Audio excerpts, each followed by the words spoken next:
ప్రభునందు ప్రేమైన వాళ్ళారా,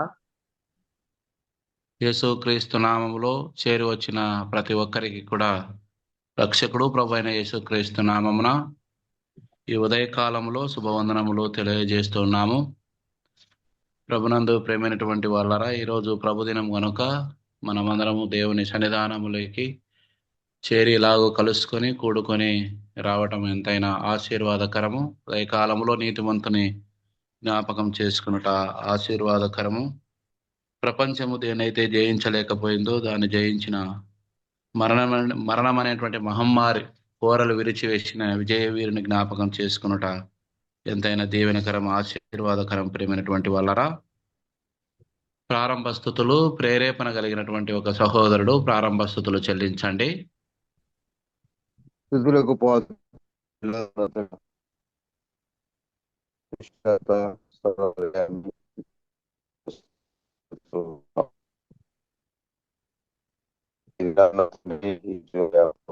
బట్టి నేను స్థుతిస్తున్నాం. ఇదే వాక్యాలను మేము స్థుతిస్తున్నాం. కలిగిన తల్లి జీవులు అనిపిస్తున్నటువంటి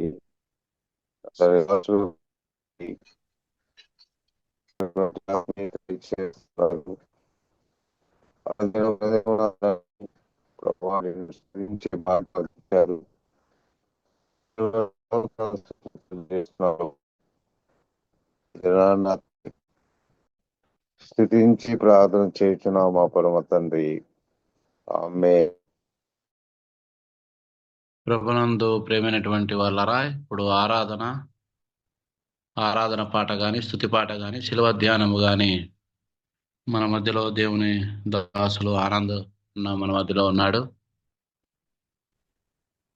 ఆరాధింతుము యేసు, నిన్ను ఆరాధింతుము యేసు, ఆరాధింతుము యేసు,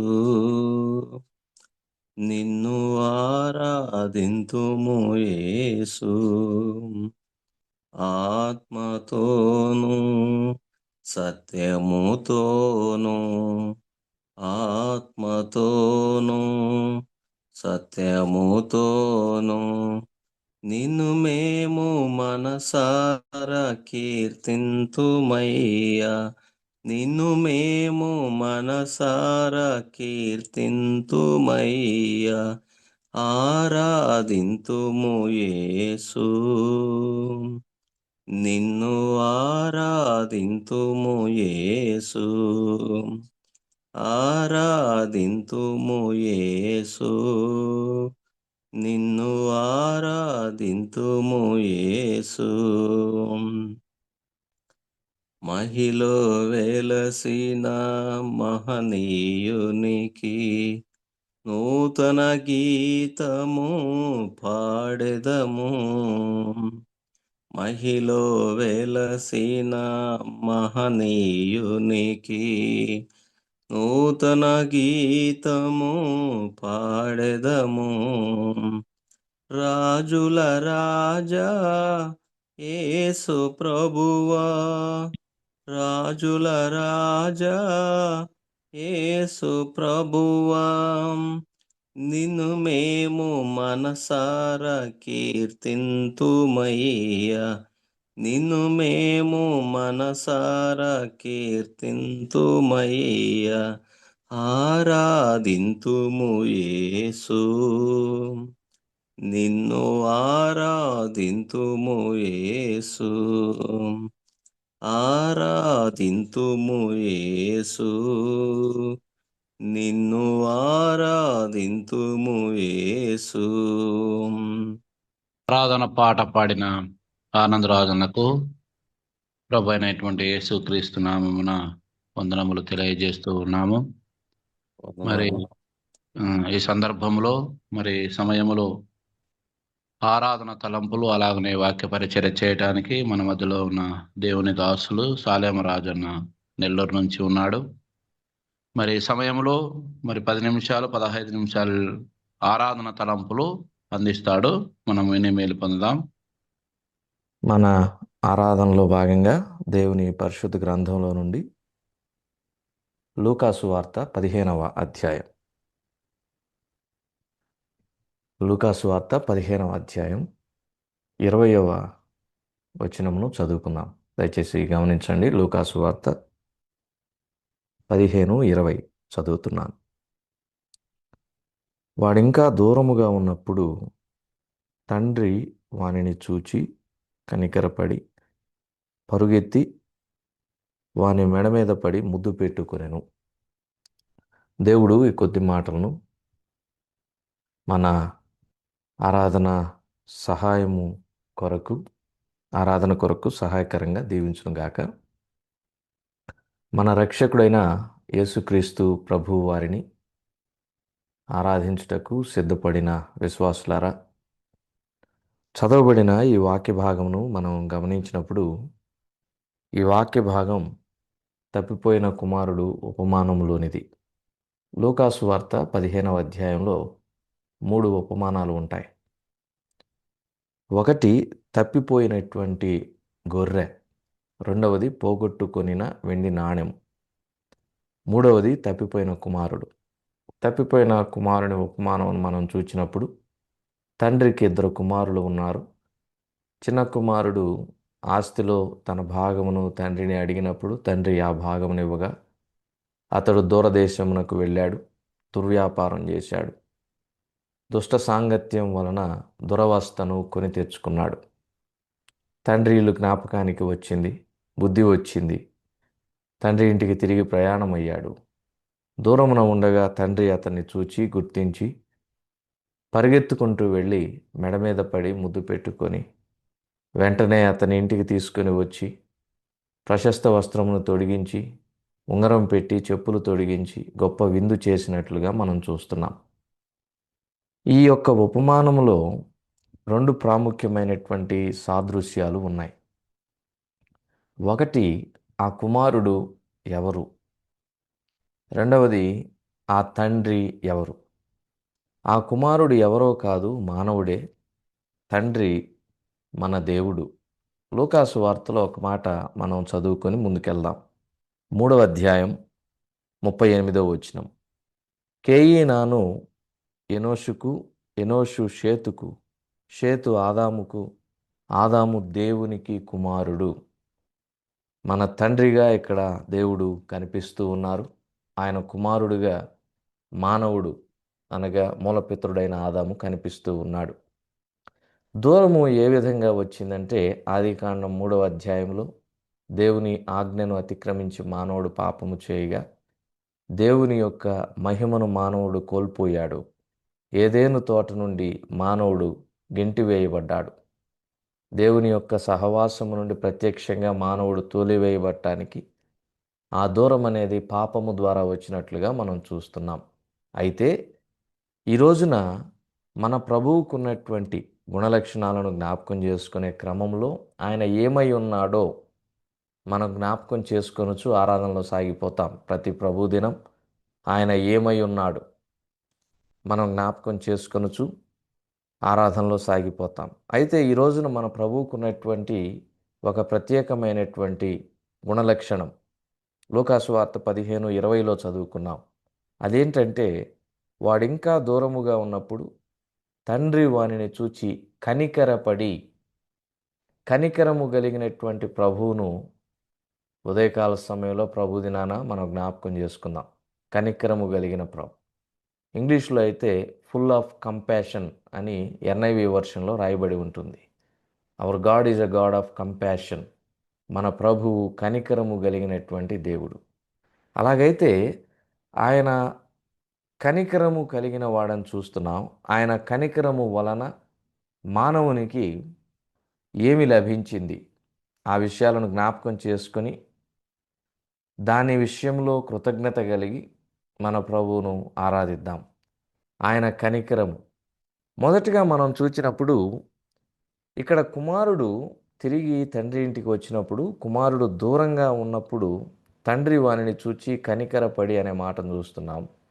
తండ్రి పరిగెత్తుకొని వెళ్ళాడు, మెడ మీద పడి ముద్దు పెట్టుకున్నాడు. తండ్రి పరిగెత్తుకొని వెళ్ళాడు, మెడ మీద పడి ముద్దు పెట్టుకున్నాడు. కానీ తండ్రి ముందు మరొక అవకాశం ఉంది, మరొక ఆప్షన్ ఉంది. అదేంటంటే ధర్మశాస్త్రం ప్రకారం అవిధేయుడైనటువంటి కుమారుణ్ణి తండ్రి ఏం చేయొచ్చు అంటే శిక్షించవచ్చు. ద్వితీయోపదేశకాండం 21వ అధ్యాయం 18 నుంచి 21 వచనాలను గనక మనం చదివితే, ఒకని కుమారుడు మొండివాడై తిరుగుబడి తండ్రి మాట గాని తల్లి మాట గాని వెనకయుండి వారు అతని శిక్షించిన తరువాతయును అతడు వారికి విధేయుడు కాకపోయిన ఎడలా అతని తల్లిదండ్రులు అతని పట్టుకొని ఊరి గవిని యొద్ద కూర్చుండు పెద్దల యొద్దకు అతని తీసుకొని వచ్చి, మా కుమారుడైన వీడు మొండివాడై తిరుగుబడి ఉన్నాడు, మా మాట వినక తిండిబోతును త్రాగుబోతును ఆయన ఊరి పెద్దలతో చెప్పవలెను. అప్పుడు ఊరి ప్రజలందరూ రాళ్లతో అతని చావగొట్టవలెను. తల్లిదండ్రులు ఒక పని చేయొచ్చు. కుమారుడు తమకు అవిధేయుడైతే అతనిని ఊరి పెద్దలకు అప్పగించి రాళ్లతో కొట్టించి చంపవచ్చు, అంటే మరణశిక్షకు అప్పగించవచ్చు. కానీ ఇక్కడ తండ్రి ఏమాత్రం కూడా అతనిని శిక్షించాలి అనే వైపుగా ఆలోచన చేయలేదు. తండ్రి కనికరము కలిగిన వాడు కాబట్టి శిక్షించకుండా అతని యొక్క సమీపమునకు వచ్చి అతని మీద కనికరపడి ముద్దు పెట్టుకొనినట్లుగా మనం చూస్తున్నాం. ముద్దు ప్రేమకు సాదృశ్యం. కనికరము కలిగిన దేవుడు, ప్రేమ కలిగినటువంటి దేవుడు మానవుడు ఇంకా దూరముగా ఉన్నప్పుడు, మానవుడు అవిధేయత వలన పాపము చేసి దేవుని యొక్క మహిమను కోల్పోయినప్పుడు మానవుని పట్ల అపారమైనటువంటి ప్రేమను కనబరిచి, ఆ ప్రేమను బట్టి మనం ఇంకను పాపులమై ఉండగా యుక్త కాలమున మన కొరకు మరణించి మన ఎడల తనకున్నటువంటి ప్రేమను వెల్లడిపరిచినట్లుగా రోమపత్రిక 5వ అధ్యాయం 8వ వచనంలో కూడా మనం చూస్తున్నాం. కాబట్టి మనలను శిక్షించక మన ఎడల కనికరము చూపి మనలను ప్రేమించినటువంటి దేవునిని జ్ఞాపకం చేసుకొనొచ్చు మనం ఆరాధించాలి. ఇది మొదటి విషయం. రెండవది ఏంటంటే లూకాసు వార్త 15వ అధ్యాయం 20వ వచనంలో మరొక మాట ఉంటుంది చూడండి. లూకాసు వార్త 15:20. వాడింకా దూరముగా ఉన్నప్పుడు తండ్రి వారిని చూచి కనికరపడి పరుగెత్తి వారి మెడ మీద పడి ముద్దు పెట్టుకొని. కుమారుడు దూరముగా ఉన్నప్పుడు తండ్రి ఏం చేశాడంటే కుమారుని యొక్క సమీపమునకు పరిగెత్తుకొని వెళ్ళాడు. ఇదే మాట ఆయన కనికరముతో సమీపమునకు వచ్చినటువంటి సందర్భం లూకాసు వార్త 7వ అధ్యాయం. ఒక మాట జ్ఞాపకం చేసుకుందాం చూడండి. లూకాసు వార్త 7:13 చదువుతున్నాను. ప్రభు ఆమెను చూచి ఆమె యందు కనికరపడి ఏడవవద్దని ఆమెతో చెప్పి దగ్గరకు వచ్చి, నాయను గ్రామంలో విధవరాలు, ఒక కుమారుడు చనిపోయాడు, పాడి మీద శవముగా ఉన్నాడు. ఆ కుమారుని చూచినప్పుడు, ఆ తల్లిని చూచినప్పుడు ప్రభు ఒక పని చేశాడు. కనికరపడి ఏడవవద్దని ఆమెతో చెప్పి దగ్గరకు వచ్చి. కనికరము కలిగినటువంటి దేవుడు సమీపమునకు వచ్చినట్లుగా మనం చూస్తున్నాం. మొదటగా ఏం చూసాం? కనికరము కలిగిన దేవుడు మనలను శిక్షించలేదు. 2, కనికరము కలిగినటువంటి దేవుడు మన సమీపమునకు దిగి వచ్చాడు. సమీపమునకు దిగి రావడం ఏంటి? అసలు దేవుడు సమీపమునకు దిగి రావడం ఏంటి? ఆ మాట ఎంత ఆశ్చర్యకరంగా ఉంది. అనంతుడైనటువంటి దేవుడు, ఆకాశ మహాకాశములు పట్టజాలని అద్వితీయ సత్యవంతుడగు దేవుడు, అల్ఫా ఒమేగా అనగా ఆదియు అంతమునైనటువంటి దేవుడు, అనంత స్తోత్రార్హుడు. అలాంటి గొప్ప దేవుడు, అపరిమితుడైనటువంటి దేవుడు, అనంతుడైనటువంటి దేవుడు పరిమితుడైనటువంటి మానవుని రూపమును దాల్చడం, పరిమితుడైనటువంటి మానవుని గర్భములో ఇమిడిపోవడం ఆశ్చర్యకరమైన సంగతి కదా. గలతీ పత్రిక 4వ అధ్యాయం 4వ వచనం చదువుతున్నాను. గలతీ 4:4. అయితే కాలము పరిపూర్ణమైనప్పుడు దేవుడు తన కుమారుని పంపెను. ఆయన స్త్రీయందు పుట్టి మనము దత్తపుత్రులము కావాలనని ధర్మశాస్త్రమునకు లోబడి ఉన్న వారిని విమోచించుటకై ధర్మశాస్త్రమునకు లోబడిన వాడాయను. మన దేవుడు సమీపించరాని తేజస్సులో వసించుచు అమరత్వం కలిగి ఉన్నాడు కదండి. 1 తిమోతి 6:16 ప్రకారం ఆ దేవుడు స్త్రీ యందు పుట్టినట్లుగా మానవ గర్భములో ఇమిడిపోయినట్లుగా మనం చూస్తున్నాం. అనంతుడైన దేవుడు మన సమీపమునకు దిగి వచ్చాడు. దీనిని మనం జ్ఞాపకం చేసుకొనుచు ప్రభువుని ఆరాధించాలి. మరి 9 నెలలు నిండినటువంటి శిశువు తల్లి గర్భములో నుండి బయటికి వచ్చినప్పుడు సగటు ఎత్తు 1.5 అడుగని శాస్త్రవేత్తలు నిపుణులు చెబుతున్నారు. మరి అదే శిశువు వారం రోజుల వ్యవధిలో తల్లి గర్భంలో రూపొందించబడేటప్పుడు ఒక చిన్న విత్తనం అంత పరిమాణంలో ఉంటాడంట. అనంతుడైనటువంటి దేవుడు మానవుని గర్భములో ఒక చిన్న విత్తనముగా ఆయన రూపొందించబడి మానవ రూపము కలిగినటువంటి వాడే రక్త మాంసములతో కూడిన దేహములో పాలిభాగస్థుడయ్యాడు. సమీపించరాని తేజస్సులో ఉన్న దేవుడు తన కనికరము చొప్పున మన సమీపమునకు దిగి వచ్చాడని జ్ఞాపకం చేసుకొనుచు మన ప్రభువుని ఆరాధించాలి. 3వ మాట చూడండి, పేతురు రాసిన మొదటి పత్రిక 1వ అధ్యాయం 3-4 వచనాల్లో 4వ వచనం చివరి భాగం, ఆయన తన విశేష కనికరము చొప్పున మనలను మరలా జన్మింపజేసెను. ఇది 3వ మాట. మరలా జన్మింపజేసాడంటే ఆ కార్యం అంతకుముందు జరిగి ఉండాలి, అది మరలా జరుగుతుంది. ఏంటది? మానవుడు జన్మించాడు, మానవుడు పాపము వలన మరణించాడు, పాపం వలన మరణం అనే జీతమును తెచ్చుకున్నాడు. మరి ఇప్పుడు ప్రభు ఏం చేస్తున్నాడు? తన విశేష కనికరము చొప్పున మనలను మరలా జన్మింపజేస్తున్నాడు. ఇది ఎలా సాధ్యం? యోహాను సువార్త 3వ అధ్యాయంలో నికోదేము కూడా ఇదే ప్రశ్న అడుగుతాడు. ముసలివాడైన వాడు మరలా ఎలా జన్మిస్తాడు? తల్లి గర్భంలోనికి వెళ్ళి మరలా జన్మిస్తాడంటే కాదు, ఇది తల్లి గర్భంలో కలిగేటటువంటి జన్మము కాదు.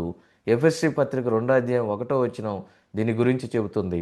మీ పాపముల చేతను అపరాధముల చేతను మీరు చచ్చిన వారై ఉండగా ఆయన క్రీస్తుతో కూడా మిమ్మల్ని బ్రతికించారు. ఇది మరలా జన్మ. పాపము చేసి మానవుడు మరణించగా ఆ మానవుడు మరణ ఛాయలో ఉన్నటువంటి ఆ మానవుడిని ప్రభువైన యేసుక్రీస్తు వారు తనతో కూడా బ్రతికింపజేసినట్లుగా మనం చూస్తూ ఉన్నాం. సమాధిలో నుండి ఆయన మనలను లేపాడు. పాపముల చేత చచ్చినటువంటి మనలను ఆయన మనలను జన్మింపజేశాడు. దుర్గంధం వెదజల్లుతున్నటువంటి మనలను ఆయన మరలా జన్మింపజేశాడు. చచ్చి చిక్కి శల్యములైనటువంటి మనలను మరలా జన్మింపజేశాడు. ఎండిన ఎముకలంటి మనలను ఆయన మరలా జన్మింపజేశాడు. కనికరము కలిగినటువంటి దేవుడు తన విశేష కనికరము చొప్పున ఆయన మనలను మరలా జన్మింపజేశాడు. మనలను సమాధి నుండి లేపినట్లుగా మనం చూస్తూ ఉన్నాం. ఇది 3వ విషయం. ఆయన సమీపమునకు దిగి వచ్చాడని చూసాము ముందు, ఆయన శిక్షించలేదని చూసాము. ఇప్పుడు ఆయన మనలను సమాధి నుండి లేపాడు. పాపముల చేతను అపరాధముల చేతను చచ్చిన వారమై ఉండగా అనే మాటను చూస్తున్నాం. ఇందును బట్టి మన ప్రభువుని మనం ఆరాధించాలి. మరి చివరి మాట చూసుకుందాం చూడండి. తీతుకు రాసిన పత్రిక 3వ అధ్యాయం 5వ వచనం, కనికరము కలిగిన దేవుని గురించి ఒక మాట. తీతుకు రాసిన పత్రిక 3:5, మనము నీతిని అనుసరించి చేసిన క్రియల మూలముగా కాక తన కనికరము చొప్పుననే పునర్జన్మ సంబంధమైన స్నానము ద్వారాను పరిశుద్ధాత్మ మనకు నూతన స్వభావం కలుగజేయట ద్వారాను మనలను రక్షించెను. ఇక్కడ కూడా కనికరము అనే మాటను చూస్తున్నాం. ఈ కనికరము ద్వారా మనకేం కలిగింది? 5వ వచనం చివరి భాగం, రక్షణ, మనలను రక్షించెను. కనికరము వలన రక్షణ కలిగింది కానీ స్వనీతి వలన కలగలేదు. అది తీతుకు రాసిన పత్రిక 3వ అధ్యాయం 5వ వచనంలో మనం చూస్తున్నాం. స్వనీతి అంటే మనము చేసినటువంటి మంచి కార్యాలు, పుణ్యకార్యాలు, వీటి వలన మన దృష్టికి మనలో ఏ పాపం లేదు అనే భావన కలుగుతుంది. దీన్ని స్వనీతి అంటాం. ఈ స్వనీతి వలన ఏ మానవునికి రక్షణ కలగలేదు. దేవుని యొక్క కనికరము చొప్పున పునర్జన్మ సంబంధమైన స్నానం అన్నాడు. అంటే దీన్నే మనం బాప్తిస్మం, మారు మనసు బాప్తిస్మ అనుభవం. ఇది పొందుట ద్వారా మనకు నూతన స్వభావం, నవీన హృదయం, మనం నూతన సృష్టిగా మార్చబడ్డాం. మన ప్రభు యొక్క అపారమైన కనికరము చొప్పున రక్షించబడ్డాం. ఈ రక్షణ వలన వెలుపల ఉన్న మనము ఇప్పుడు ప్రభువుని ఆరాధించడానికి ఆయన పరిశుద్ధ స్థలము లోపలికి ప్రవేశించగలిగాం. ఈ రక్షణ వలన వెలివేయబడినటువంటి మనము నేడు పరిశుద్ధమైనటువంటి ప్రజగా మార్చబడ్డాం. అనీతిమంతులమైన మనం నీతిమంతులంగా చేయబడ్డాం. పడమటికి తూర్పు ఎంత దూరమో అంత దూరం మన పాప భారము పోజేయబడింది కేవలము దేవుని యొక్క కనికరము వలన. ఎఫెసీ 2:8 చెప్తుంది, మీరు విశ్వాసము ద్వారా మన ప్రభు అయినటువంటి యేసుక్రీస్తు వారి యొక్క కృపచేతనే రక్షించబడి ఉన్నారు. ఇది మీ వలన కలిగినది కాదు, దేవుని వరమే. కాబట్టి నాలుగవదిగా ఆయన కనికరము చొప్పున మనకు సురక్షణ అనగా మంచి రక్షణ, పాపముల నుండి రక్షణ అనుగ్రహించాడు. కాబట్టి ఆ ప్రభువుని మనం ఆరాధించాలి. 4 విషయాలు. 1, కనికరము కలిగిన దేవుడు మనలను శిక్షించలేదు, అందును బట్టి ప్రభుని ఆరాధించాలి. 2, కనికరము కలిగిన దేవుడు మన సమీపమునకు దిగి వచ్చాడు, అందును బట్టి ప్రభుని ఆరాధించాలి. 3, పాపముల చేత చచ్చినటువంటి మనలను సమాధి నుండి ప్రభువు లేపాడు, అందును బట్టి మన ప్రభుని ఆరాధించాలి. 4, మన స్వనీతిని బట్టి కాక తన విశేష కనికరము చొప్పున మన దేవుడు మనకు సురక్షణ అనుగ్రహించాడు, కాబట్టి ఆ ప్రభుని ఆరాధించాలి. ఈ తలంపులతో మనము ఆరాధనలోకి సాగిపోదాం. దేవుడి ఈ తలంపులను మన ఆరాధన కొరకు దీవించును గాక. కనికరము గల దేవుడు మానవ రూపము దాల్చెను. కనికరము గల దేవుడు మానవ రూపము దాల్చెను. ప్రాణము సిలువలో బలి చేసి మనలా విమోచించెను. అమూల్య రక్తము ద్వారా రక్షణ పొందిన జనులారా, సర్వశక్తుని ప్రజలారా, పరిశుద్ధులారా, పాడెదము ఘనత మహిమ స్తుతులను. పరిశుద్ధులారా పాడెదము, పరిశుద్ధులారా పాడెదము. పాపులమైన మన మీద తన ఆశ్చర్య ఘన ప్రేమ, పాపులమైన మన మీద తన ఆశ్చర్య ఘన ప్రేమ కుమారించెను మన ప్రభువు. కృతజ్ఞత చెల్లించెదము. అమూల్య రక్తము ద్వారా రక్షణ పొందిన జనులారా, సర్వశక్తుని ప్రజలారా, పరిశుద్ధులారా, పాడెదము ఘనత మహిమ స్తుతులను. పరిశుద్ధులారా పాడెదము, పరిశుద్ధులారా పాడెదము. మా స్తుతులకు పాత్రుడా యేసయ్య, నీ ఘనమైన నామమును బట్టి నీకు స్తుతులు స్తోత్రాలు చెల్లిస్తున్నాం నాయన. గడిచిన దినం అంతయు నాయన, సంవత్సరం అంతయు నాయన మమ్మల్ని కూడా కాచి కాపాడి తండ్రి. నూతన సంవత్సరం నాయన 4773 సంవత్సరం నాయన వేకుజామున లేచిన ఆయన లోకంలోనికి వెళ్ళక ముందు నాయన నీ పాద సన్నిధిలో చేరిన ఆయన నేను స్తుతించుటకు మేపరచు మాకు సమయాన్ని బట్టి నీకు స్తోత్రాలు చెల్లిస్తున్నాం నాయన.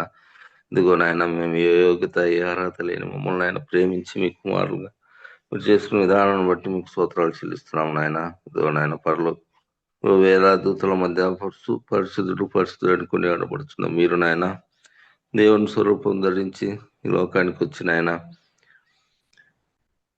మానవునిగా దాసునిగా వచ్చిన ఆయన అనేక అద్భుతాలు ఆశ్చర్యకార్యాలు నాయన జరిగించినారు.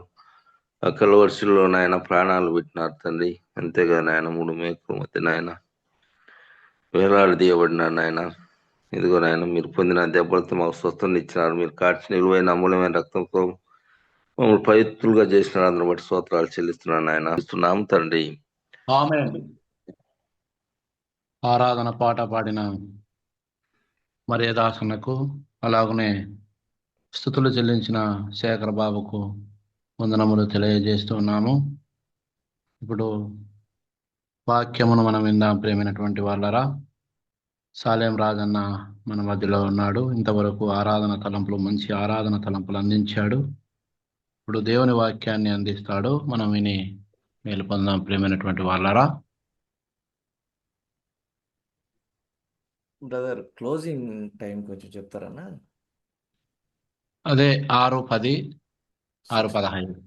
6:50. Okay okay brother, thank you. మంచిది. దేవుని పరిశుద్ధ గ్రంథంలో నుండి సమూయేలు మొదటి గ్రంథం 30వ అధ్యాయం. సమూయేలు మొదటి గ్రంథం 30వ అధ్యాయం మొదటి వచనం నుండి 6వ వచనం వరకు చదువుకొని ధ్యానం చేద్దాం. సమూయేలు మొదటి గ్రంథం 30వ అధ్యాయం మొదటి వచనం నుండి 6వ వచనం వరకు చదువుతున్నాను, దయచేసి గమనించండి. దావీదును అతని జనులను 3వ దినమందు సిక్లగునకు వచ్చిరి. అంతలో అమాలేకీయులు దండెత్తి దక్షిణ దేశం మీదను సిక్లగు మీదను పడి కొట్టి దానిని తగలబెట్టి ఘనులనేమి అల్పులనేమి అందులోనున్న ఆడువారందరినీ చెరపట్టుకొని చంపక వారిని తీసుకొని వెళ్ళిపోయి ఉండిరి. దావీదును అతని జనులను పట్టణమునకు వచ్చి అది కాల్చబడి ఉండుటయు తమ భార్యలను కుమారులను కుమార్తెలను చెరలోనికి కొనిపోబడి ఉండుటయు చూచి ఇక ఏడ్చుటకు శక్తి లేకపోవునంత బిగ్గరగా ఏడ్చిరి.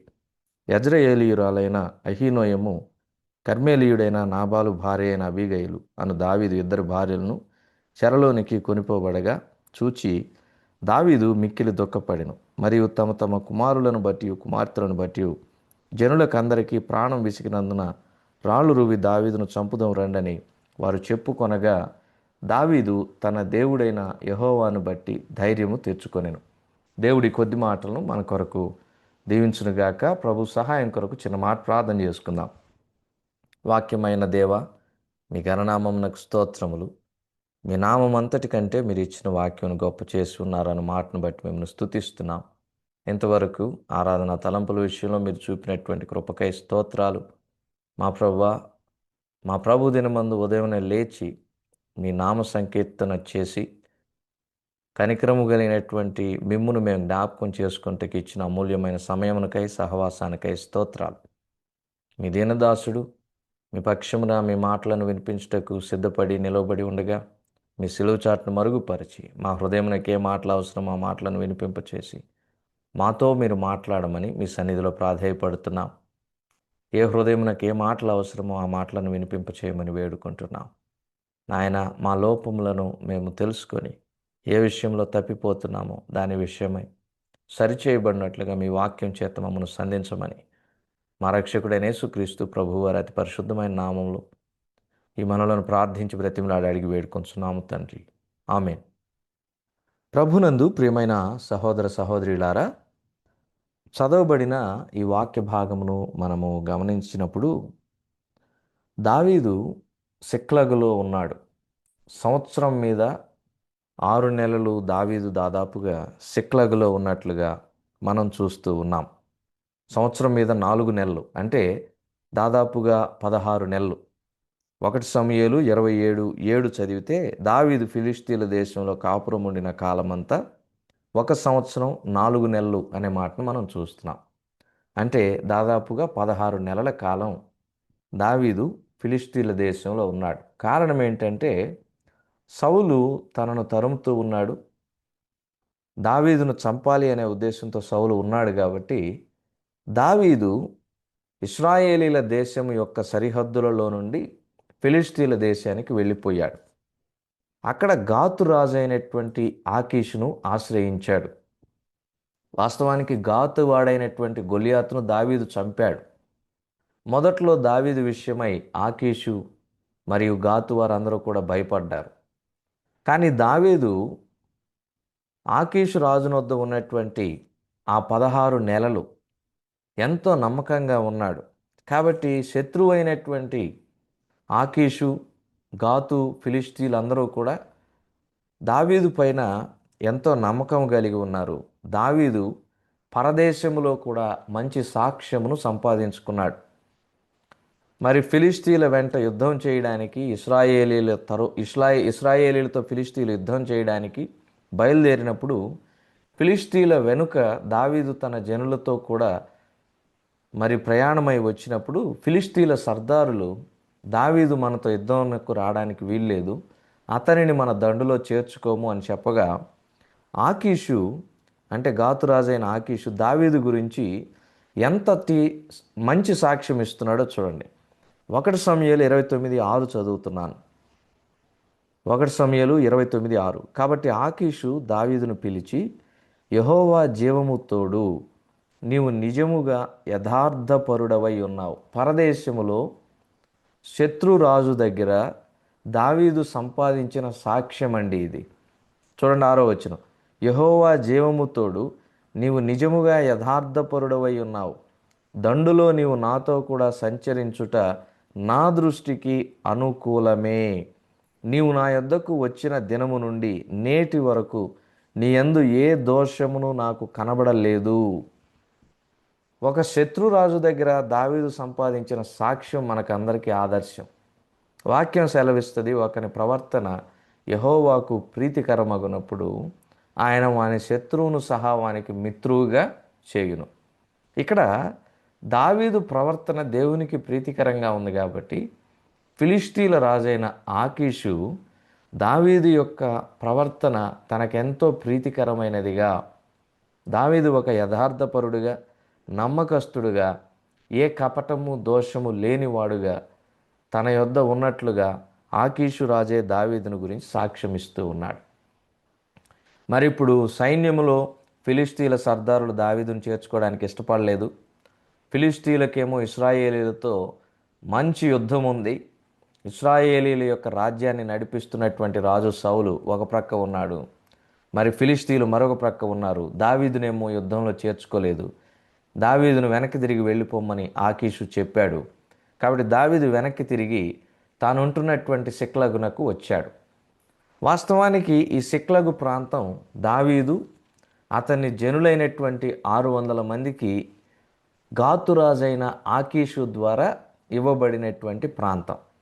ఉదాహరణకు మరి యోసేపు అతని తండ్రి ఇంటి వారైనటువంటి ఇశ్రాయేలీలకు ఇయ్యబడినటువంటి ప్రాంతం ఐగుప్తులో గోషెను. ఫరో రాజు మరి యోసేపు మనవి చేయగా, ఇదిగో గోషెను ప్రాంతం నీ తండ్రికి నీ తండ్రి ఇంటి వారికి మరి నివాస యోగ్యంగా ఇవ్వుము అని చెప్పినప్పుడు యోసేపు ద్వారా యాకోబు అతని యొక్క కుమారులు కుటుంబం వారందరూ కూడా ఐగుప్తులో గోషెను ప్రాంతమును ఫరో ద్వారా తీసుకుంటారు.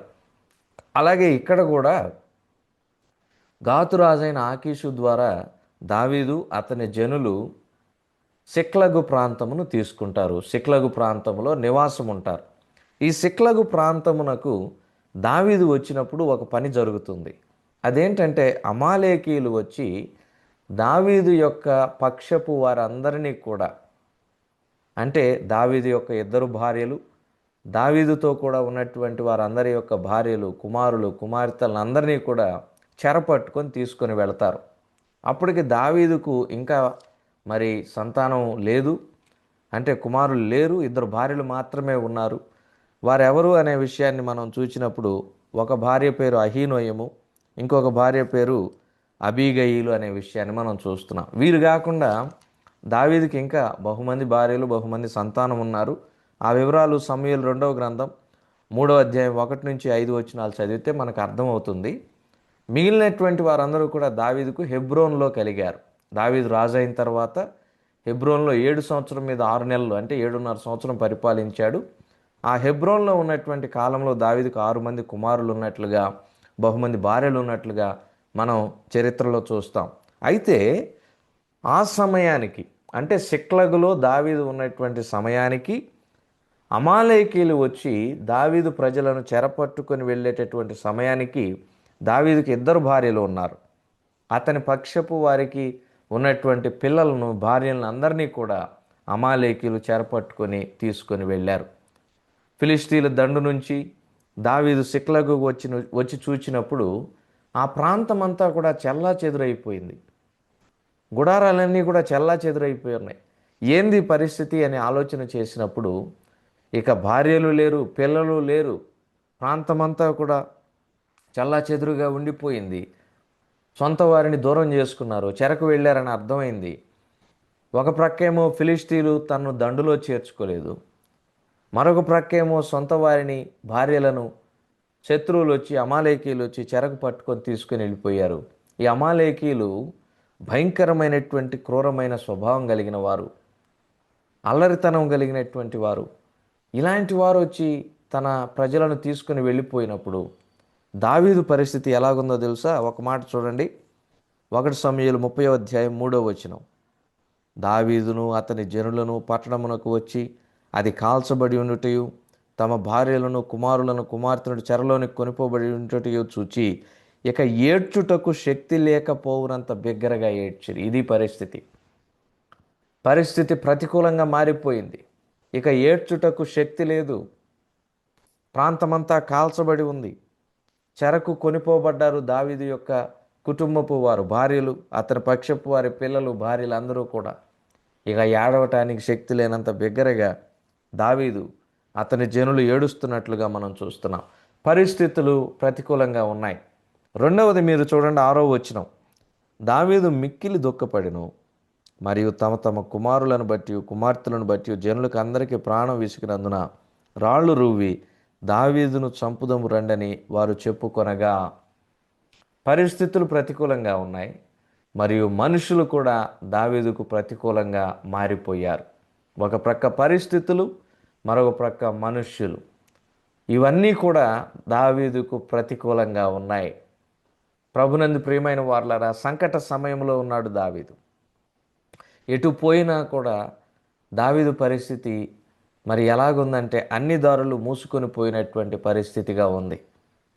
దిక్కుతోచనటువంటి పరిస్థితి అంటారు కదా, అలాంటి పరిస్థితి. ఇప్పుడు ఇలాంటి పరిస్థితుల్లో దావీదు ఒక పని చేశాడండి. అదేంటో తెలుసా? 6వ వచనం చివరి భాగం చూడండి. దావీదు తన దేవుడైన యెహోవాను బట్టి ధైర్యము తెచ్చుకొనెను. ఇది చాలా శ్రేష్టమైన మాట. దావీదు తన దేవుడైన యెహోవాను బట్టి ధైర్యం తెచ్చుకున్నాడు. ఆ తర్వాత దేవుని యొద్ద విచారణ చేశాడు. ఆ తర్వాత అమాలేకీలను వెతుక్కుంటూ వెళ్ళాడు. అతనికి ఒక వ్యక్తి ద్వారా దారి దొరికింది. అమాలేకీలను పట్టుకున్నాడు, వారిని హతం చేశాడు. తప్పించుకొని పారిపోయిన 400 మంది యవనస్తులు తప్ప అమాలేకీల్లో ఏ ఒక్కరు కూడా ప్రాణాలతో బ్రతికిలేరు. మరి వారు చెరకు పట్టుకొని తీసుకుని వెళ్ళినటువంటి మనుషులను, తన యొక్క ఆస్తిని అంతటినీ కూడా దావీదు వెనక్కి తిరిగి తెచ్చుకున్నాడు. ప్రభునందు ప్రియమైన వారలరా, దావీదు పట్టుకొని వచ్చినటువంటి కొల్ల సొమ్మును బట్టి దావీదు అందరికీ కూడా, పెద్దలైన వారికి కూడా పంచిపెట్టినట్లుగా మనం చూస్తున్నాం. ఇది సమూయేలు మొదటి గ్రంథం 30వ అధ్యాయంలో జరిగినటువంటి చరిత్ర. ఈ వాక్య భాగంలో మనకు కొన్ని ప్రాముఖ్యమైన ఆత్మీయ పాఠాలు దాగి ఉన్నాయి. అవేంటనేటటువంటి విషయాన్ని ఉదయకాల సమయంలో మనకిచ్చినటువంటి సమయంలోగా ధ్యానం చేద్దాం. మొదటిగా దావీదు దేవునిని బట్టి ధైర్యము తెచ్చుకున్నాడు.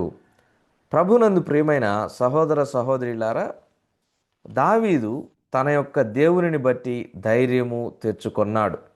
ఏ సమయంలో, ఎలాంటి పరిస్థితుల్లో మరి ధైర్యం తెచ్చుకున్నాడు అని మనం చూసినప్పుడు, ప్రతికూలంగా ఉన్నటువంటి పరిస్థితుల్లో, ఇక్కడ మనుషులు ప్రతికూలంగా ఉన్నారు, పరిస్థితులు కూడా ప్రతికూలంగా ఉన్నాయి. ప్రభునందు ప్రియమైన సహోదర సహోదరులారా, మనుషులు ప్రతికూలంగా ఉన్నారు, పరిస్థితులు కూడా ప్రతికూలంగా ఉన్నాయి.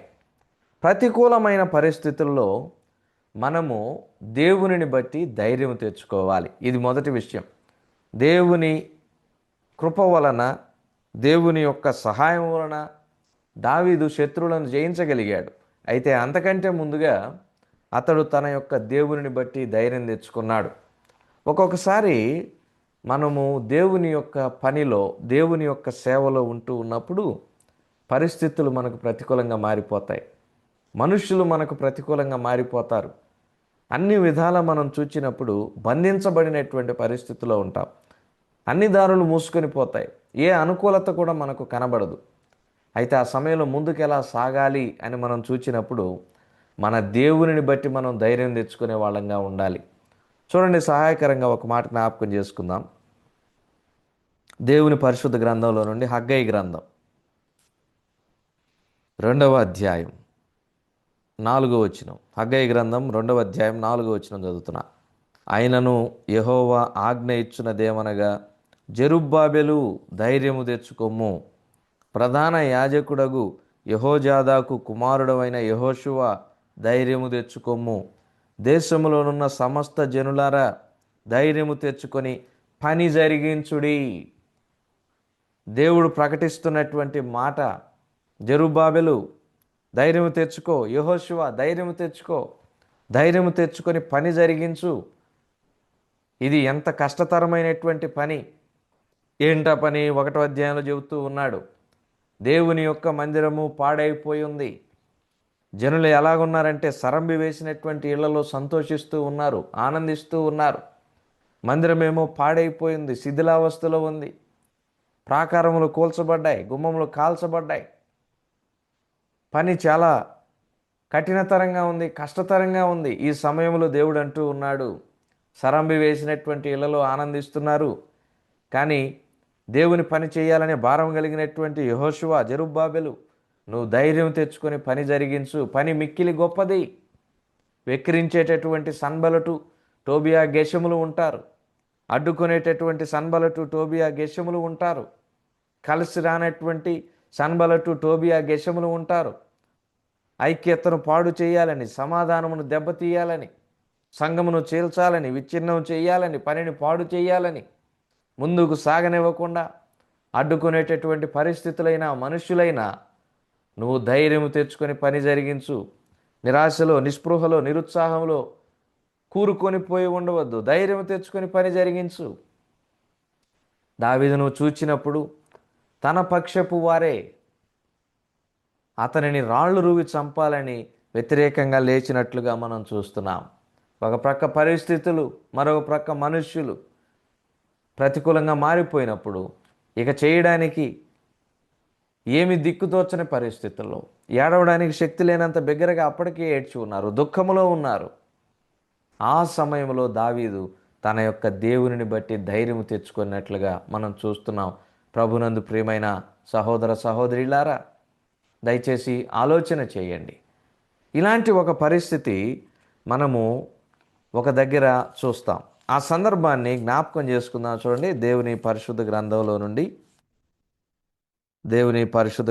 నుండి ఒక సందర్భాన్ని జ్ఞాపకం చేసుకుందాం. సంఖ్యాకాండం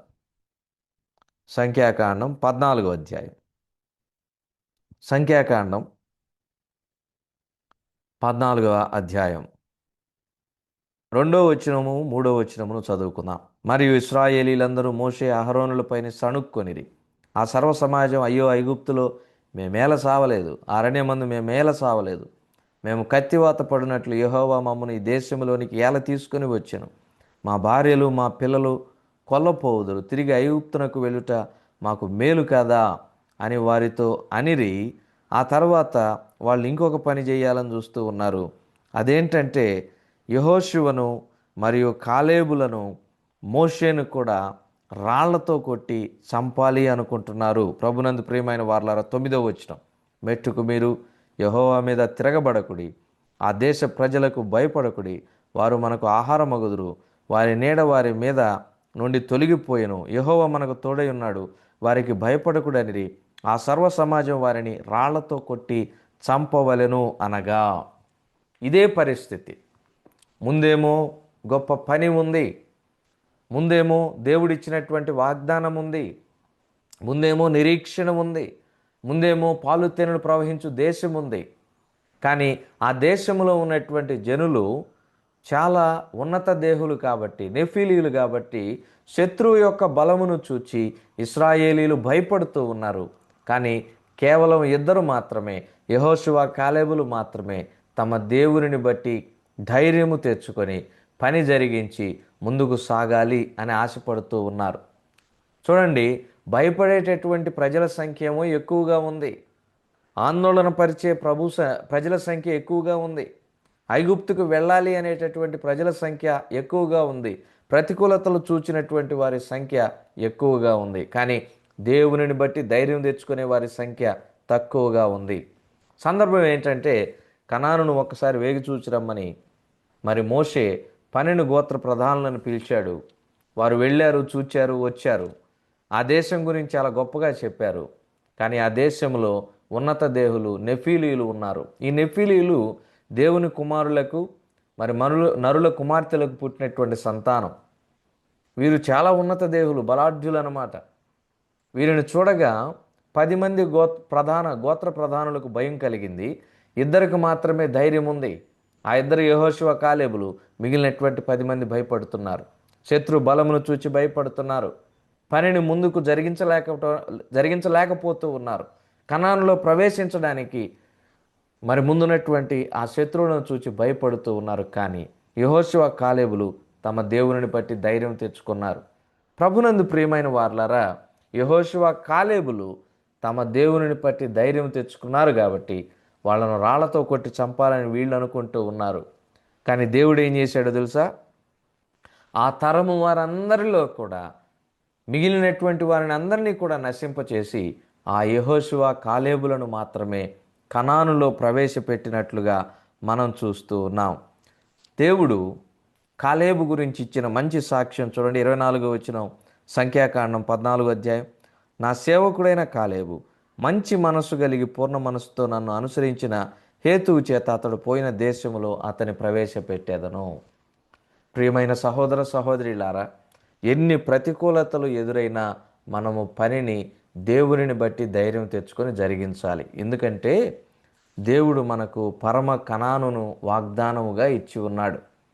ఆ కనానులో మనము ప్రవేశపెట్టబడాలంటే ప్రతికూలతలు, మనుష్యులు మనకు ప్రతికూలంగా మారి, పరిస్థితులు ప్రతికూలంగా మారి మనలను కృంగదీయాలని చూచినప్పుడు మన దేవునిని బట్టి మనం ధైర్యం తెచ్చుకొని ముందుకు సాగాలి.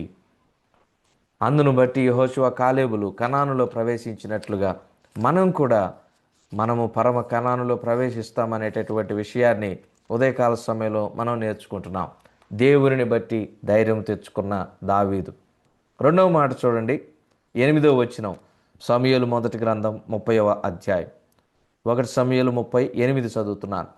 నేను ఈ దండును తరిమిన ఎడల దాన్ని కలుసుకుందునా అని యెహోవా యొద్ద దావీదు విచారణ చేయగా. నెంబర్ 2, దావీదుకున్నటువంటి గొప్ప లక్షణం ఏంటంటే దేవుని యొద్ద విచారణ చేయుట. Enquiring at the lord's feet. దేవుని పాదముల దగ్గర దావీదు ఎప్పుడూ కూడా విచారణ చేసే లక్షణం కలిగి ఉంటున్నాడు. దేవుని యొద్ద విచారణ చేస్తే ఏం తెలుస్తుందంటే దేవుని చిత్తం ఏంటో తెలుస్తుంది. దేవుని యొద్ద విచారణ చేయాలి.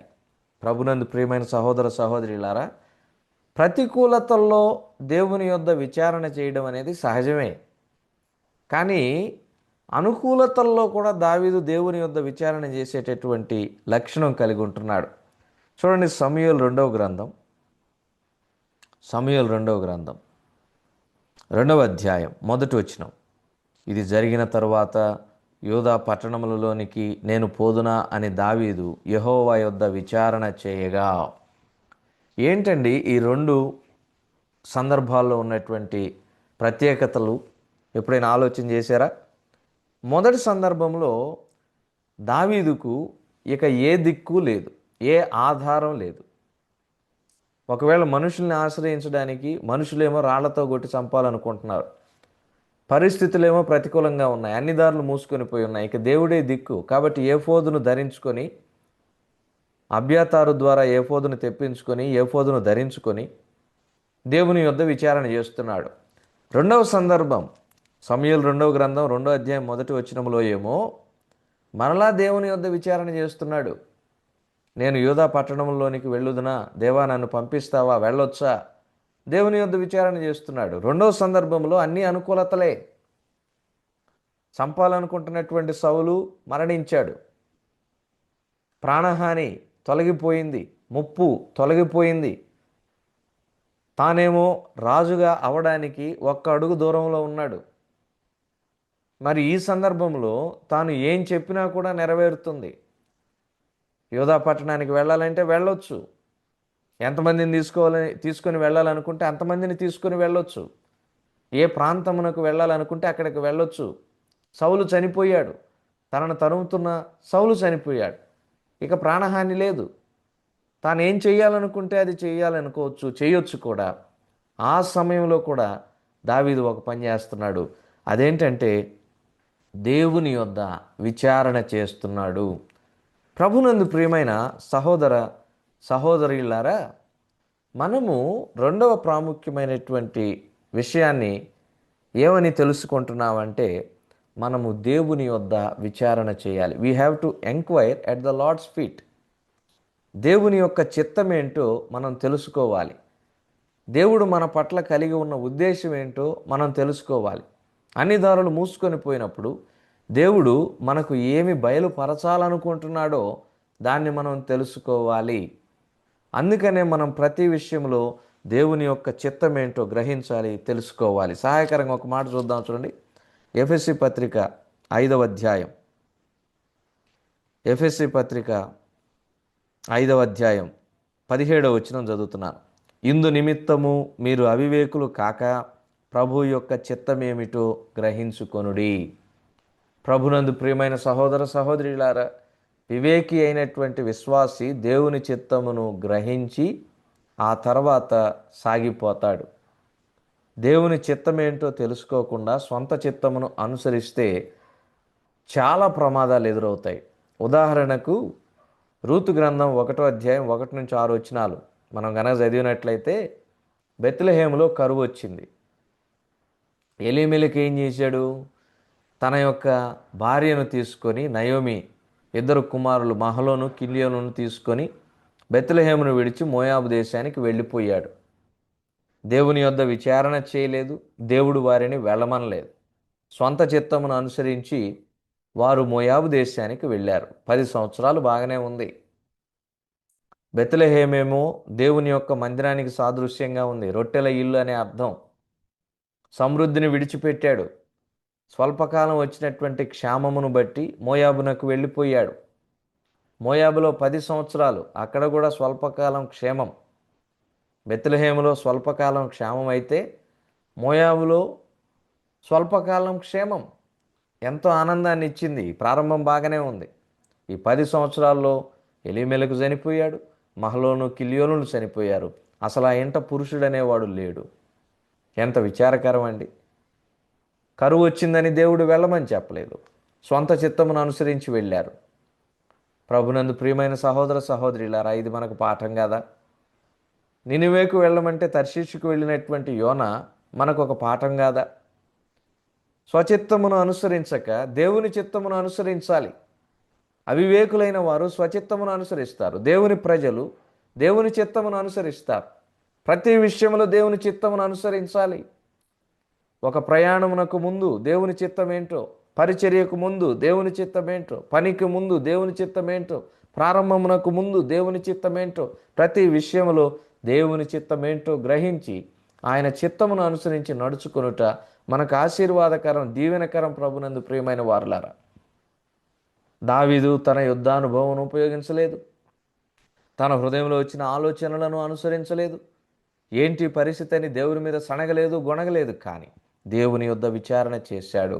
One has to enquire at the lord's feet. దేవుని యొద్ద విచారణ చేయాలి.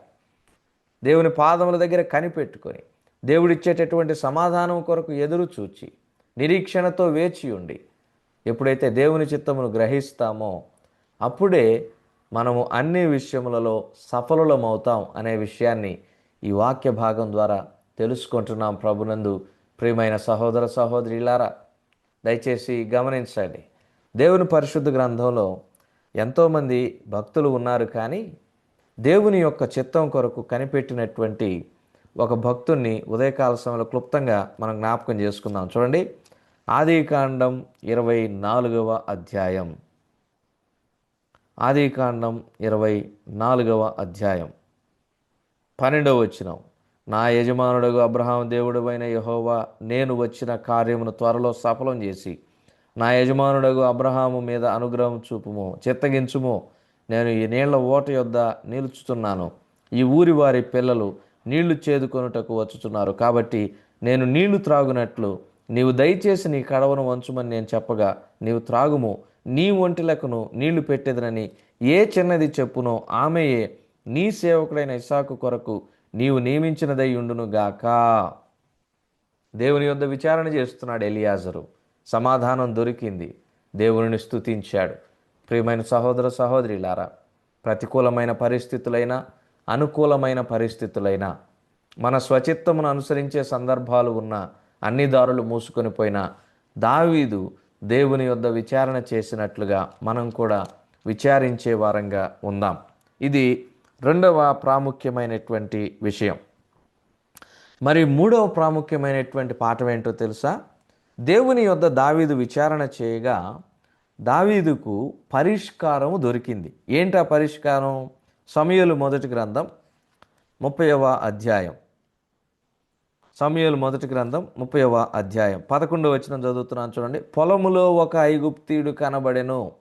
వారు దావీదు నొద్దకు వాని తోడుకొని వచ్చి, వాడు 3 రాత్రింబగళ్ళు అన్నపానములేమీ పుచ్చుకొనలేదని తెలుసుకొని వానికి భోజనం పెట్టి దాహమిచ్చి అంజూరు పాడులోని మొక్కను 2 ద్రాక్ష గెల్లను వానికి ఇచ్చిరి. పొలములో పరిష్కారం దొరికింది దావీదుకు. పొలము దేనికి సాదృశ్యం అంటే సంఘానికి సాదృశ్యం. ప్రభునందు ప్రియమైన వారలారా, దేవుడు మన సమస్యలకు పరిష్కారం ఇచ్చేవాడుగా ఉంటున్నాడు. అందుకనే కీర్తనాకారుడు అన్నాడు, ఆయన తన ఆలయములో నా మొరను ఆలకించెను. ఎక్కడ ఆలకించాడంట? ఆయన తన ఆలయములో నా మొరను ఆలకించెను. యెహోవా నా బలమా అనేటటువంటి పాటలో చక్కటి వాక్యం ఉంటుంది. ఎవరంటే తన ఆలయంలో ఆయన నా మొరను ఆలకించెను.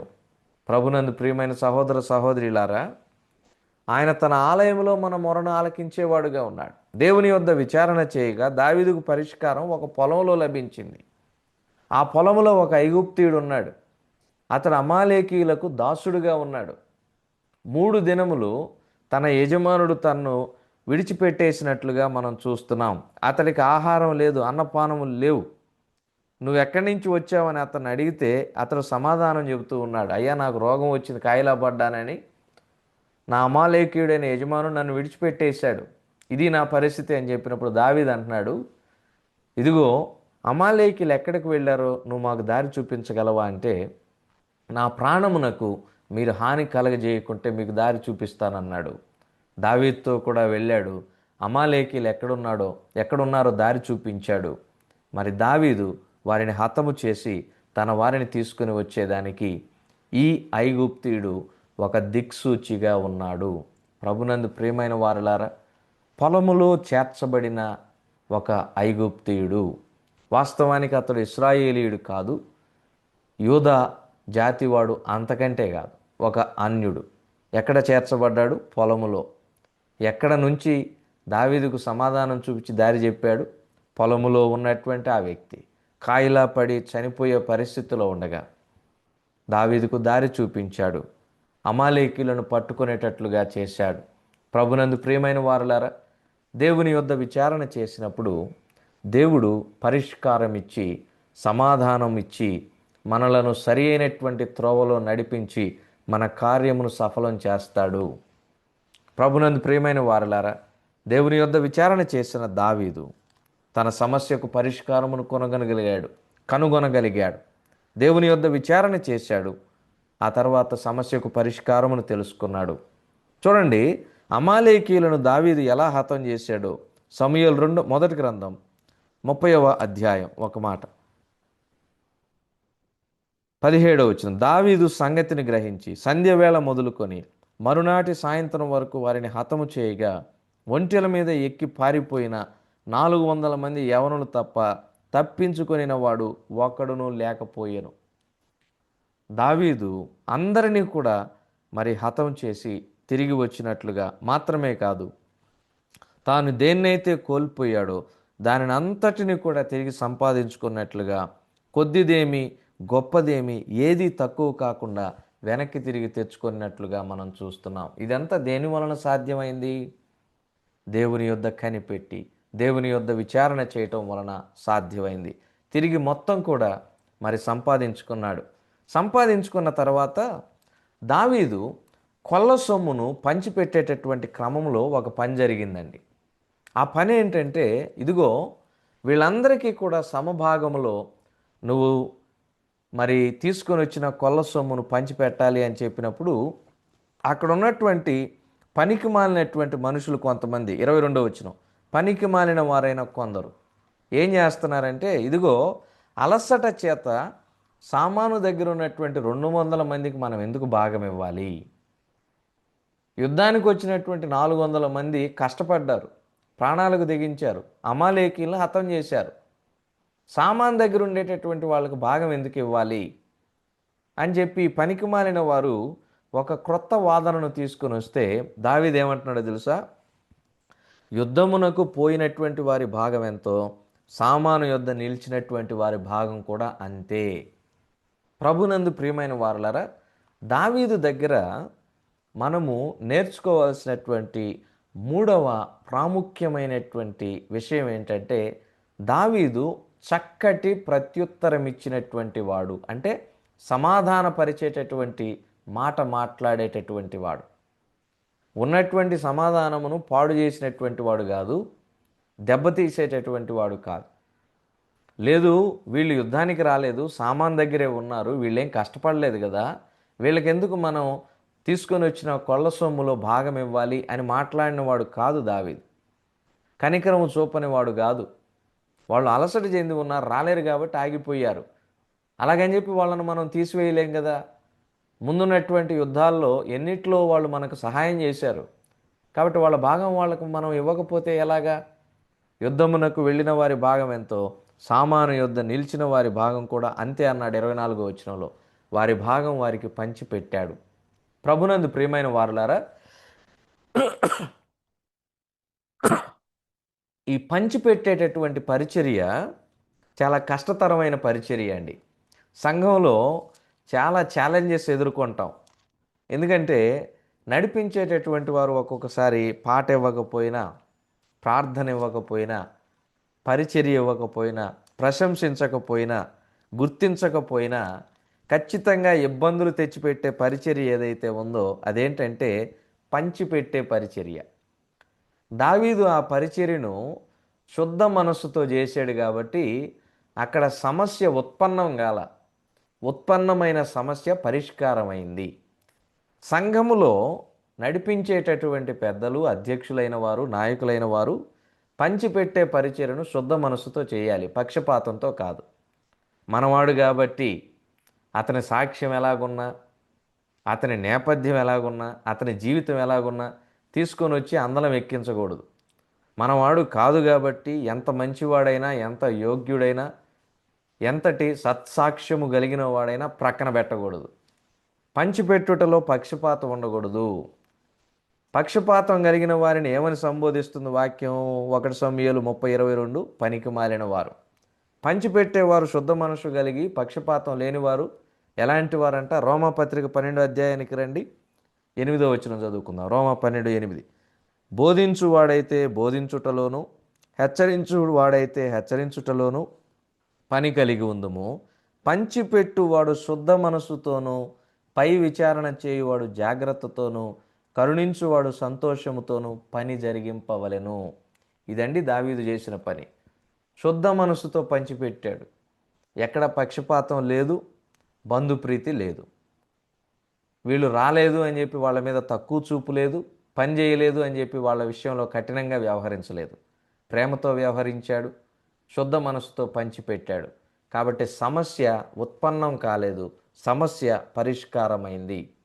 ఉన్న సమాధానం దెబ్బతినలేదు, సమాధానం స్థాపించబడింది.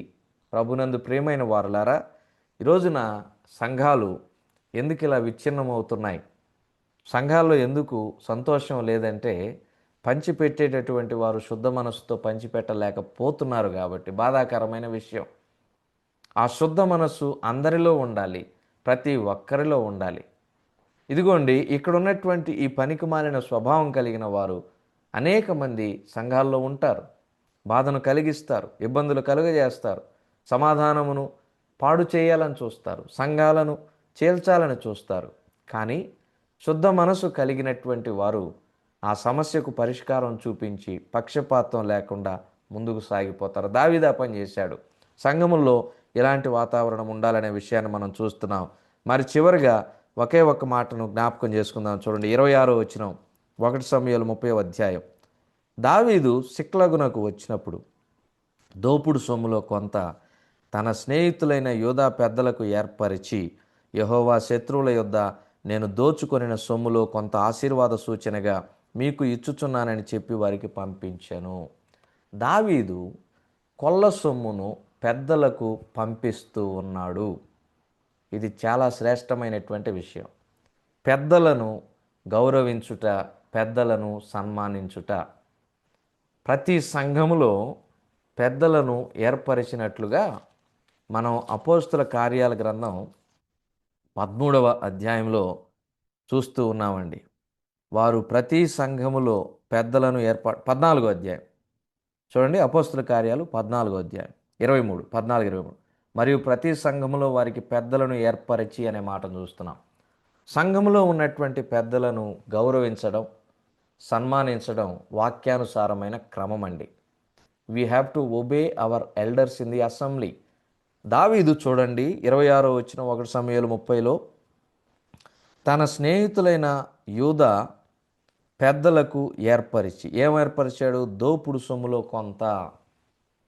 దావీదు పెద్దలను సన్మానించేవాడు, పెద్దలను గౌరవించేవాడు. కాబట్టి తండ్రి సమకాలీకుడు, తండ్రి సమవయస్కుడు, తండ్రి స్థానంలో ఉన్నటువంటి సౌలు తనను చంపాలనుకుంటే దావీదు సౌలును తిరిగి చంపాలనుకోలేదు. తరుముచూ ఉంటే సౌలుకు ఏ హాని చేయలేదు. 2 సార్లు అవకాశం వచ్చింది సౌలును చంపడానికి. దావీదు చంపాలనుకోలే, క్షమించాడు. సౌలు అపకారం చేస్తే దావీదు ఉపకారం చూపాడు. సౌలు కీడు చేస్తే దావీదు మేలు చేశాడు. సౌలు పెద్దవాడు, దేవుని చేత అభిషేకించబడినవాడు.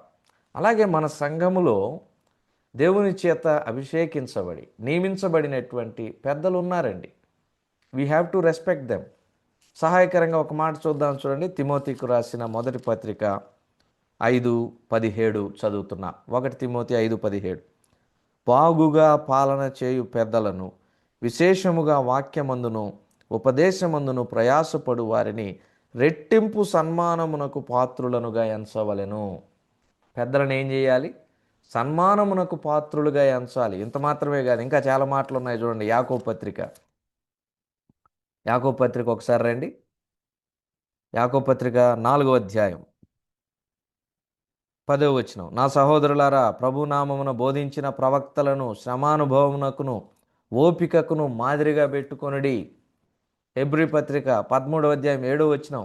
మీకు దేవుని వాక్యం బోధించి మీపై నాయకులుగా ఉన్న వారిని జ్ఞాపకం చేసుకొని వారి ప్రవర్తన ఫలమును శ్రద్ధగా తలంచుకొనుచు వారి విశ్వాసమును అనుసరించుడి. అదే అధ్యాయం 17వ వచనం. మీ పైన నాయకులుగా ఉన్నవారు లెక్క ఒప్పజెప్పవలసిన వారి వలె మీ ఆత్మలను కాయుచున్నారు. వారు దుఃఖంతో ఆ పని చేసిన ఎడల మీకు నిష్ప్రయోజనము గనుక దుఃఖంతో కాక ఆనందంతో చేయనట్లు వారి మాట విని వారికి లోబడి ఉండుడి. This is how we have to honour our elders. మన పెద్దలను గౌరవించే క్రమం ఇది. మనకు వారు వాక్యమును బోధిస్తున్నారు, మనలను వారు విశ్వాసంలో నడిపిస్తున్నారు, మనలను వారు దర్శిస్తున్నారు, మన బాధలను వారు పంచుకుంటున్నారు, మన ప్రార్థన అవసరతల్లో వారు పాలిభాగస్తులు అవుతున్నారు. కాబట్టి పెద్దలను సన్మానించుట, గౌరవించుట దేవుడు నియమించిన ఒక చక్కటి వాక్యానుసారమైన క్రమం. ఈ క్రమము నుండి దావీదు తొలగిపోలేదు. అందుకనే దావీదు గురించి దేవుడు ఏమన్నాడంటే, దావీదు నా హృదయానుసారుడు అన్నాడు. ప్రభునందు ప్రియమైన వారులారా, దేవుని హృదయము ఎలా ఉంటుందో దావీదు హృదయము కూడా అలాగే ఉండి ఆ హృదయమును అనుసరించాడు. కాబట్టి దావీదు దేవుని హృదయానుసారుడయ్యాడండి. 4 లక్షణాలు. అతడు దేవుని యొద్ద విచారణ చేశాడు. అనుకూలతల్లో చేశాడు, ప్రతికూలతల్లో చేశాడు. అతను దేవునిని బట్టి ధైర్యము తెచ్చుకున్నాడు. అన్ని దారులు మూసుకొని పోయాయి. పరిస్థితులు, మనుషులు ప్రతికూలంగా మారారు. దేవునిని బట్టి ధైర్యం తెచ్చుకున్నాడు. దావీదు దేవుని యొద్ద విచారణ చేయగా ఆ సమస్యకు పరిష్కారమును కనుగొని శత్రువులను హతం చేసి తిరిగి వచ్చాడు. తిరిగి వచ్చిన తర్వాత ఎలా పంచిపెట్టాడంట? శుద్ధ మనసుతో పంచిపెట్టాడు. ప్రభునందు ప్రియమైన వారలారా, పక్షపాతం లేదు. ఆ తర్వాత చివరగా 4వది, దావీదు పెద్దలను సన్మానించేవాడుగా, గౌరవించేవాడుగా, గుర్తించినవాడుగా మనకు కనిపిస్తున్నాడు. సో మనం కూడా మన సంఘంలోని పెద్దలను ఈ విధంగా గౌరవించి, సన్మానించి, రెట్టింపు సన్మానమునకు పాత్రులుగా ఎంచాలనే విషయాన్ని దావీదు ద్వారా నేర్చుకుంటూ ఉన్నాం. 1 సమూయేలు 30వ అధ్యాయంలో నుండి నేటి సమకాలీన సంఘ పరిస్థితులకు అనుగుణంగా మనం దేవుని వాక్యాన్ని ధ్యానం చేయగలిగాం. విత్తబడిన వాక్యం హృదయంలో భద్రం చేసుకుందాం. దేవుడి కొద్ది మాటలను మన వెనుకల్లో దీవించునుగాక. ప్రభునందు ప్రేమైన వారులారా, ఇంతవరకు దేవుని దాసులు సాలేమన్ గారు మంచి దేవుని వర్తమానం మంచిగా అందించాడు. దావీదు యొక్క జీవితం, దావీదు యొక్క మంచి మనసు, దావీదు జీవితం మనకు ఒక పాఠముగా ఉన్నది. ప్రేమైనటువంటి వాళ్ళరా, సౌలు వెంటాడుతున్నప్పుడు దావీదు పారిపోయి దూరదేశంలో ఆకీషు రాజు దగ్గర మంచి సాక్ష్యము పొందాడు. తర్వాత తిరగా సిగ్లగు వచ్చినప్పుడు పరిస్థితులు ప్రతికూలంగా మారాయి. చాలా సంఘటనలు ఎదుర్కొన్నాడు. కానీ ఇబ్బంది సమస్యలో ఉన్నప్పుడు శత్రువులు తన భార్యను, తన కుమారులను, తన ఆస్తి అంతా కొల్లగొట్టుకొని పోయినప్పుడు దావీదు దేవుని బట్టి ధైర్యం తెచ్చుకున్నాడు. మన జీవితాల్లో కూడా అనేకమైనటువంటి పరిస్థితులు, ఇబ్బందులు, సమస్యలు ఎదురు కావచ్చు. కానీ మనము కృంగిపోకుండా దేవుని హత్తుకోవాలి, దేవుని ఆనుకోవాలని దేవుని దాసుల ద్వారా మనము విన్నాం. కానీ దావీదు యొక్క విశ్వాసమును బట్టి, దావీదు యొక్క భక్తిని బట్టి తిరగా తన ఆస్తి, తన సొమ్మంతా కూడా తీసుకుని వచ్చాడు. తర్వాత ఆ కొల్ల సొమ్ము పంచే విషయంలో కూడా సమానంగా అందరికీ కూడా పంచిపెట్టినట్లుగా చూస్తున్నాం. యుద్ధమునకు పోయి వాని భాగం ఎంతో, సామాన్ల దగ్గర కాయలు ఉన్నటువంటి వాని భాగం కూడా అంతే అని పంచిపెట్టువాడు శుద్ధ మనసుతో పంచిపెట్టాలని దేవుని దాసుల ద్వారా అనేకమైనటువంటి లోతైనటువంటి మర్మాలు, లోతైనటువంటి సంగతులు మనము తెలుసుకోగలిగాం. ప్రేమైనటువంటి వాళ్ళరా, ఈ ఆరాధన ఇంతవరకు దేవుడు చక్కగా జరిగించినాడు. దేవుని దాసుల ద్వారా దేవుని మాటలు మనం వినగలిగితే ప్రేమైనటువంటి వాళ్ళరా, తర్వాత ఆనందన్న ధర ఆరాధన పాట వినగలిగితిమి, తర్వాత మర్యాదాసన ధర పాట వినగలిగితిమి. శేఖర్ బాబు ద్వారా మనము స్తుతులు చెల్లించే విషయంలో ఆయన కూడా సహాయం చేశాడు. ప్రభునందు ప్రేమైనటువంటి వాళ్ళరా, ఇప్పుడు ముగింపు ప్రార్థన. మన మధ్యలో నంద్యాల నుంచి సుధాకర్ అన్న ఉన్నాడు. ముగింపు ప్రార్థన చేసి కూడికను ముగిస్తాడు. ప్రార్థన. దయగలిగిన తండ్రి, కృపగలిగిన దేవానికి స్తోత్రములు చెల్లిస్తున్నాం. ఆకాశమందు ఉన్నవాడా, భూమి మీద ఉన్న మమ్మల్ని మీరు నిరంతరం చూస్తూ ఉన్నారని మేము వాక్యంలో చదువుతూ ఉన్నాం. నీతిమంతుల వైపు ఆయన కనుదృష్టియు, వారి ప్రార్థనల వైపు ఆయన చెవులు ఎగ్గి ఉన్నవని మేము చదివి మేము ఆనందంతో ప్రభా మీ బిడ్డలుగా బ్రతుకుతూ ఉన్నాం. కావున ఈ భూలోకంలో మేము సుఖముగాను నెమ్మదిగాను బతకాలి అంటే మనుషులందరి కొరకు ప్రార్థన చేయమన్నావు. కాబట్టి మనుషులందరూ రక్షణ పొంది సత్యమును గురించిన అనుభవ జ్ఞానంలోనికి వచ్చినట్లు నీవే సహాయం చేయమని వేడుకుంటున్నాం. ఈ రీతిగా విన్న వాక్యాన్ని ప్రభు అనేకులు విశ్వసించగలుగుటకు సహాయం చేయండి. మీ బిడ్డలైన వారు మీ మాటలు ప్రకటించుట కొరకే వెళ్తూ ఉండగా వారితో ఉండండి, వారిలో ఉండండి. మీ కార్యమును మీరు జరిగించుకుంటారని ప్రార్థన చేస్తున్నాం. ఈ జూమ్ మీటింగ్ లో ఉన్న వారందరి కొరకై స్తోత్రములు చెల్లిస్తున్నాం. ఈ ఆదివారంలో, ఈ పునరుత్థాన దినంలో, నువ్వు తిరిగి లేపబడిన దినంలో మేము ఆయా స్థలములలో నుండి కూడుకుని మీ వాక్యమును వినగలుగుటకు మీరు సహాయం చేశారు. మీరు కనికరపడ్డారు, మీరు సమీపమునకు వచ్చారు. దేవా మీకు స్తోత్రాలు. మా పైన మీ ప్రేమను వెల్లడిపరిచారు. అందుకొరకే మిమ్మల్ని స్తుతిస్తున్నాం. దావీదులో ఉన్నటువంటి ప్రభువా మీ మాటలను, మీ లేఖనాలను మీరు మాకు తెలియజేశారు. చెప్పిన మీ దాసుని ఆశీర్వదించమని, దీవించమని ప్రభువా సభ అధ్యక్షునిగా వ్యవహరించిన మరి మీ దాసుని కూడా ఆశీర్వదించమని, ఈ రీతిగా మీరు ఆలోచనలు మీరు మాకు అనుగ్రహించుచుండగా మేము కొనియాడుతున్నాం. ఈ పరిచర్యను దీవించమని, ఈ పరిచర్యకు సహకారాలను లేపమని ప్రభువా మహిమా ఘనత ప్రభావములు మీరే పొందమని మా ప్రభు అయిన యేసుక్రీస్తు వారి నామమున స్తుతించి ప్రార్థించి వేడుకొని పొందినాము తండ్రి. ఆమేన్. ప్రభునందు ప్రేమైన వారలారా, ఇప్పుడు దేవుని దాసులు బర్నబాసన్నకు సమయాన్ని అప్పచెప్పుదాము. తర్వాత నన్ను నమ్మి ఈ పరిచర్యను అప్పచెప్పినందుకు అన్నకు వందనములు తెలియజేస్తూ ఉన్నాము. కొన్ని ప్రకటనలు చేసి అన్న కూడికను ముగిస్తాడు.